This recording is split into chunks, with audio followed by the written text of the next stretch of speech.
Hello दोस्तों, गाय माता जुट्टन क्यों खाती है, इसके पीछे क्या कारण है और कौन सी कथा है, इस कथा को जानने के लिए वीडियो के लास्ट तक बने रहे।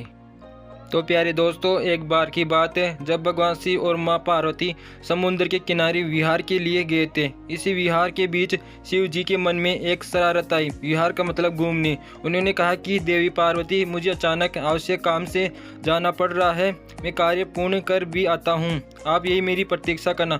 असल में शिव जी पार्वती को परेशान करना चाहते थे। ये छेड़छाड़ी टिटोलिया शिव पार्वती के दाम्पत्य जीवन का सबसे अनमोल सिरा है।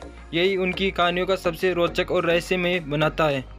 और प्यारे दोस्तों, शिव जी की बात मानकर देवी पार्वती अकेले ही तट पर बैठकर उनकी प्रतीक्षा करने लगी। इसी तरह शाम हो गई। उसी दिन तीज की तिथि थी। जब रात तक शिव जी ना लौटे तो देवी पार्वती ने तट पर ही रेत के शिवलिंग का निर्माण किया और आसपास उपलब्ध पूजन सामग्री से रात भर शिव जी का निर्जला निहार व्रत संपूर्ण किया। शिव जी सूक्ष्म रूप में वही उपस्थित थे और हर गतिविधियों के साक्षी थे।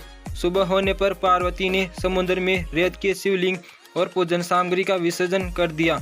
इसके थोड़ी ही देर बाद शिव जी प्रकट हो गए और बोलने लगे कि देवी पार्वती, आपने कल तीज की तिथि पर मेरी पूजा नहीं की। पार्वती जी ने कहा कि मैंने पूजा की है और अभी सामग्री विसर्जित की है। शिव जी अभी भी पार्वती के साथ और टिटोलिया करना चाहते थे और शिव जी ने पार्वती से कहा कि मुझे तो पूजा का कोई चिन्ह नहीं दिखाई दे रहा है, अगर आपने पूजा की है तो प्रमाण दीजिए। और प्यारे दोस्तों, अब तक मां पार्वती भी समझ चुकी थी कि भगवान शिव उन्हें जानबूझकर सता रहे हैं, क्योंकि जो जगत की हर घटना का साक्षी है उसे प्रमाण की क्या आवश्यकता है। देवी पार्वती ने भी इसी हंसी मजाक का भरपूर मजा ले रही थी। शिव जी की ये बात सुनकर माता पार्वती ने आसपास देखा।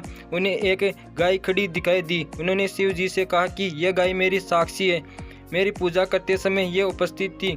शिव जी ने गाय से पूछा कि क्या पार्वती ने पूजा की है। गाय ने नाम में सिर हिला दिया। शिव जी ने कहा, पार्वती आप असत्य कह रही हो।